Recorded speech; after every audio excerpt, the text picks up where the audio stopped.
With over 600 towns in New Jersey, it can be tricky to find the one that actually fits you. And here's the thing that might make your decision even harder. Towns that look alike online can feel totally different once you live there. The biggest mistake I see is choosing a town based on numbers instead of how you actually want to live.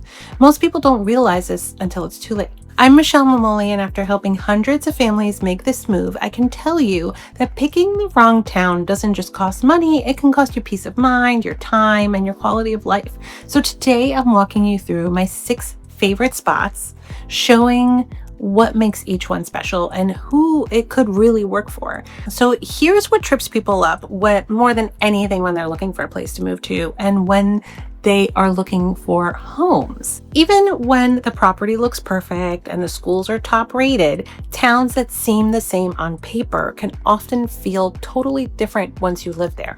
Most buyers don't really figure that out until they've lived there for some time. And this is the mistake that causes more New Jersey relocations to fail than anything else. The typical buyer behavior when house hunting online is scrolling through listings, checking school ratings, and comparing home prices. Finding 3 towns that look about the same commute time, same price range, same everything, picking the one that looks the best in photos. What online listings don't reveal about anything is the daily life in that area. There's a big difference between a town with urban energy and one that feels super quiet. Some towns need a car for everything, even a quick coffee run.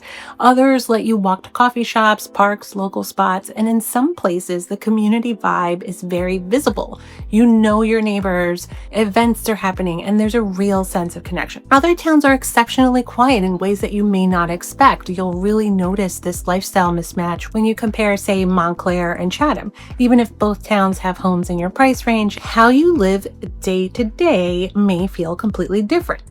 3 lifestyle factors that matter more than price is walkability versus requiring a car, how fast or slow the town feels, the strength of the local community. These things affect your daily life. They affect your routine, your stress, and your overall sense of happiness. They matter even more than home size or school rankings. How wrong lifestyle choices impact daily routine. So if you're used to walking everywhere, moving to a town where you need a car for everything can feel isolating and may actually be isolating. So you lose the casual exercise, the chance to bump into neighbors. If you love that city buzz, choosing a quiet suburb can feel lonely and dull. And if you're craving calm, but end up somewhere full of noise and activity, it can wear you down pretty fast. So I'll walk you through my top 6 towns, but first, there's something you should know about how New Jersey is laid out. The state has clear personality zones, and they go way beyond just urban or suburban. Let me show you what that really means. So starting with the most city-like option from, people from New York City look to first. But before we dive into the town comparisons, take a second to subscribe to the channel. Every week I share new videos with real tips about New Jersey neighborhoods, market changes, and what commutes are actually like. Some of my subscribers say these videos save them from making 6-figure mistakes. Wouldn't you rather learn before you buy? Here's the thing. City life doesn't have to mean Manhattan. Jersey City gives you the urban lifestyle for a little bit less money than Manhattan. That said, there are trade-offs, and some might actually surprise you. Why do people from New York City move to Jersey City first? The median home price is around $750,000. So you can get to Manhattan in less than 30 minutes on the path. You get that city lifestyle without paying Manhattan prices. The daily life is way more accessible in terms of amenities and things that are easy to get to. Top neighborhoods have really, really high walk scores. You can do most errands pretty accessibly. There are just so many different places to eat, and they are known for their dining options. You can go see a show at White Eagle Hall or Art House Productions. And the community is full of people that have also moved here for the same reasons. Unlike the tight-knit community vibe we'll explore in some of the other upcoming cities, Jersey City feels like a big city, but it's actually a pretty small city. Sometimes you can go a few days without seeing your neighbors, and that kind of privacy just doesn't happen in other towns. Coming up in the second half of this tour, we will explore those towns. The reality is that there are some urban density challenges. You are living a vertical lifestyle. During rush hour, path trains are exceptionally crowded. On weekends, And after 7, finding a parking spot can be very difficult. You're looking potentially at $750,000 to $800,000 for a 2-bedroom. The 3-bedroom with a yard in that same money in other parts of New Jersey gets you a little bit more space. You're trading really space and location for walkability. This works best for people who enjoy city life. They like being mobile. They don't really like driving. There is the energy of busy streets, enjoying the restaurants, going out, hearing people. Green spaces are limited, but Liberty State Park still gives you a really great spot by the water to relax and enjoy, as well as smaller city parks and Lincoln Park. Most of daily life is surrounded by walking and sidewalks. They call it the concrete jungle. They don't call it that for no reason. So the Hudson River views are amazing for jogging and just getting fresh air, but it's still not the same as having a backyard for your kids or your dog or whatever you want to do.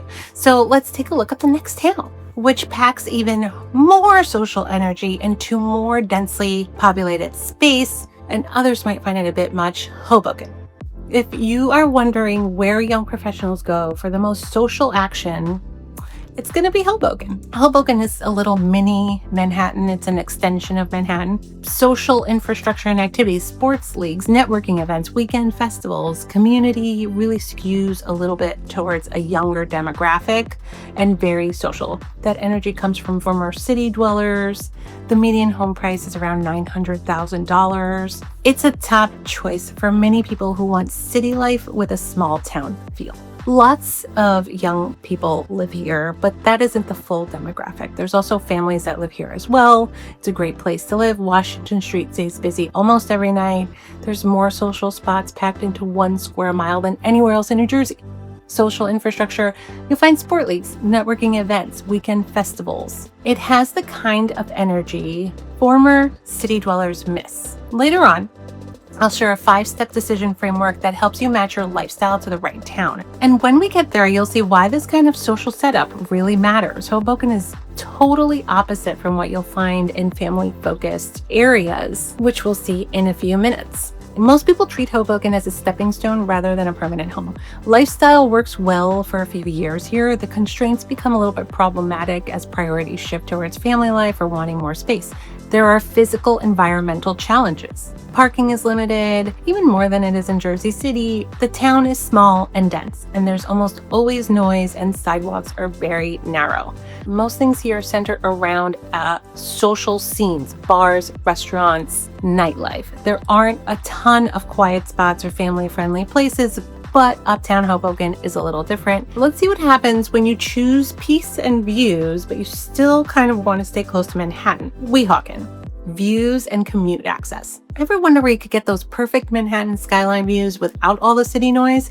Weehawken gives you some of the best views from the New Jersey side, but the lifestyle isn't for everyone. When you see the median price point, you'll get why people are willing to pay for that view and an easy ferry ride into the city. The median home price is around $900,000. That higher price reflects the skyline views and the ferry access. You can get to Midtown Manhattan in just 10 minutes by ferry. Of course, ferry is going to cost you a little bit more than other means of transportation. Many homes have stunning views right from their living room. Newer buildings here give you more space than what you get for the same price in Jersey City or Hoboken. Parking is a little easier than it is in other waterfront areas, but it depends on the location because Weehawken is also very densely populated. This focus on location over community is the total opposite of Maplewood. There, people go for stronger community vibes, even if it means a little bit of a longer commute. The walkable downtown is very limited. There are only a few restaurants and basic services. It doesn't have that variety and energy that you'll find in Jersey City or Hoboken. For most errands, you'll probably need to drive to nearby towns or into Manhattan. There is a little bit more of a quiet residential atmosphere here. There's not much community programming. Nightlife is very limited. It's harder to have casual social time. Even though it's close to Manhattan, it can feel isolating if you need that daily buzz of community. Car dependency is a reality. The ferry makes it easy to get into Manhattan, but for everything else, you're probably going to need a car. So you lose that spontaneity of city walks. It's a bedroom suburb community a little bit. They use Weehawken mainly as a quiet place to sleep, but spend most of their time in New York City. Some love the peace and quiet, others find it a little lonely. Now, let's head west to a totally different town, In exchange for being close to Manhattan, it is rich in culture and a creative feel. The suburb feels more like a small, artsy city than your average quiet neighborhood. Montclair. Looking for a town that blends culture and suburban life, Montclair calls itself New York's creative suburb. And that label brings both big perks and a few real challenges. People love it for the strong schools, rich history, vibrant cultural scene. The median home price is around $1.5 million. That reflects Montclair's strong school system, its rich history, its cultural vibe, even calls itself New York City's creative suburb. Cultural environment and art scene. Montclair Art Museum offers rotating exhibits. You'll find several galleries downtown. The Wilmot Theater always brings in big names. Outposts in the burbs hosts unique and experimental performances, and the town puts on major events like the Montclair Film Festival and the Jazz Festival, which rival that of bigger cities. Montclair draws in artists, professionals, families that care about culture. These schools offer special magnet programs for arts and sciences. Many homes have historic charms that newer towns just can't match. And when we get to the decision framework later, you'll see how Montclair's mix of culture and suburban layout hits a sweet spot. It's great for families leaving the city, but not quite ready for the slower pace of a quieter suburb like our final stop, which we'll get to soon. Downtown walkability is a great advantage. You can shop and eat, very accessible. In many areas, it's easy to grab a coffee, get groceries, go to dinner. That's not something every suburb offers. The hills here make walking a little bit harder in some parts. Downtown's walkable, but many homes sit a little bit further uphill, and those beautiful houses need regular upkeep and updates. You do have direct train access to New York City or bus. It takes about anywhere between 45 to an hour. That extra time adds up fast, month after month. And premium pricing considerations also to take into consideration. Your money doesn't go as far as it would in towns that are further away from New York City, but it might be worth it or not, depending on your long-term plans. Next up is a town that has that same strong sense of community, but the price point is a little easier. You still get many of the perks Montclair offers with just a little bit more of an affordable entry, which is Maplewood. If you're looking for that tight-knit community vibe, but without the premium price tag, this is your place. If Montclair is New Jersey's creative hub, Maplewood is the more accessible version, and that difference matters, especially for people weighing their options. You still get the charm, the schools, the vibe, but in a way that feels a little bit more relaxed and grounded. Median home prices sit at around 1.1 to 1.2 million. You get the same kind of community perks as Montclair, but with a bit more room in the budget. It's a slightly more affordable town that draws a lot of creative people. Homes here cost a little less than Montclair. The schools rank well across the state. It keeps a close-knit feel that's hard to find in other suburban towns. There's real people here living real lives. The downtown is very easily accessible. It's full of local shops that people actually use. You won't see many chain stores here. They have farmers market, regular events, and block parties. Unlike the anonymity of Jersey City, which we talked about earlier, Maplewood sits at the other end of the spectrum because people here know your name at the local coffee shop. They want you to get involved, and it's almost expected. And our 5-step framework coming up soon will help you figure out if that kind of environment fits your style. There are active parent groups and neighborhood associations. Community groups help build real friendships. It's normal for kids to go on bike rides to a friend's house. Neighbors know each other. It's just part of how things are in Maplewood. The trip to Manhattan takes about 45 to 55 minutes. That's close to 2 hours of travel by day. Some families are happy to trade that time in for strong community. Others find it really hard in the long term. You'll need a car more than in other towns, but it's not as spread out as the suburbs. Some downtown spots in Maplewood are readily accessible, but still most daily errands do require driving. This is a middle ground for families transitioning into suburban life. This town puts people and community first. Life moves with the seasons and local events. Some families love the slower rhythm, others feel like it holds them back. Ready to see what full-on suburban life looks like? This final stop is the complete opposite of Jersey City's vibe. Here, space and structure shape your daily routine, and that means you'll need a different mindset to really enjoy it. The Chatham-Madison area. If you ever wonder what classic suburban life looks like, if you're after that full suburban experience with great schools, parks, services, this town checks all of those boxes. But living here works best if you're looking for a very specific kind of lifestyle. These places are what many people picture when they think of the ideal setup for raising a family. The schools here rank in the top 10% across the country. Kids have access to more competitive sports, AP classes, strong arts programs. Downtown is clean and full of small shops. You'll find family-friendly restaurants and well-kept public services. Most neighborhoods are all tree-lined streets with very neat lawns. Even during market ups and downs, home values hold their value here. This kind of structured lifestyle is exactly what we'll break down in the decision framework later. Chatham gives you the total opposite of Jersey City's urban flexibility, and neither is better or worse. It just depends on your daily routine. It's a family-oriented structure. Youth sports are a big deal. School events fill up the calendar. Seasonal festivals bring everyone together. Libraries and rec centers are excellent and have programs for everyone. You are going to need a car for everything. Errands, hangouts, and even quick trips mainly all require driving. And with commutes of over an hour into Manhattan, the slower pace can sometimes feel isolating. These towns run like clockwork, but compared to city life or more flexible suburbs, they can feel a little bit closed off.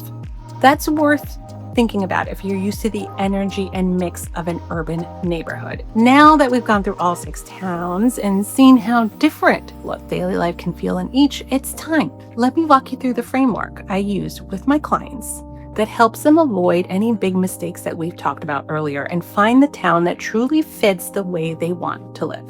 Now here it is. This is exactly the step-by-step process I use with every client before we even start house hunting. It helps match their lifestyle to the right New Jersey town and avoids any costly mistake of choosing based on surface details alone. Step 1, finding your pace of life. Do you enjoy city energy, suburban calm, small town quiet? Think about how you want to feel every day. It's not about what you should want, it's about what really gives you energy. Step 2, what is your daily routine for your mental health, for movement? Do you like planning ahead of time? Do you like going to outings? Do you like spur of the moment things? What matters to you most on the weekends? Step 3, visiting towns with a purpose. Weekends and weekdays show 2 very different sides of towns. That same place might feel peaceful on Sunday, but hectic on Tuesday at 8 a.m. When you visit matters. It can change how you feel about the town. Step 4, spending real time there. Don't just drive through. Spend a full day. Grab lunch, take a walk, eat somewhere. Drive around. Figure out who lives there. See if you can really picture yourself there. I know that it has helped me in my decisions in the past. And step 5, lean on local knowledge. We know the areas because we work there all the time, but we don't know every community-specific thing that's going on there. We connect you with some of the best people in the neighborhood, local business owners, past clients, community leaders, things like school zones, traffic flow, distance to shops. These things matter to you. A town might check all the boxes, but still feel off. The goal is to match how you live with where you live. This is a pattern I've seen with clients time and time again, and this framework matters. But there's one more piece that matters even more than anything that I've talked about. It's the part that decides whether you'll be happy living there. So let me share this last bit of insight. At the end of the day, your perfect town in New Jersey is not about numbers at all. It's about choosing a place that fits your real everyday life. Trying to force a lifestyle into a place that you don't want to live in does not work. Start with your daily pace. Factor in your commute. Think about what you might need in the next several years. When your town fits your routine, not just your wish list, that's when it really feels like home. And if you want help with this, I'm here for you. Don't make this decision alone, because local insight is worth $1 million. Email me at michelle.mamoli@compass.com, even if you're just starting to explore, and we can plan a personalized tour based on your lifestyle and what really matters to you, because the right choice is about peace of mind and comfort, and that is worth its weight in gold. And before you go, if you enjoyed this breakdown, there's another video in this channel that's perfect for your next step. Click the video on the screen now to see my personal picks for exactly where I'd move to if I was leaving New York City for New Jersey today. Don't miss it. Just click the video right there. Bye. Thank you.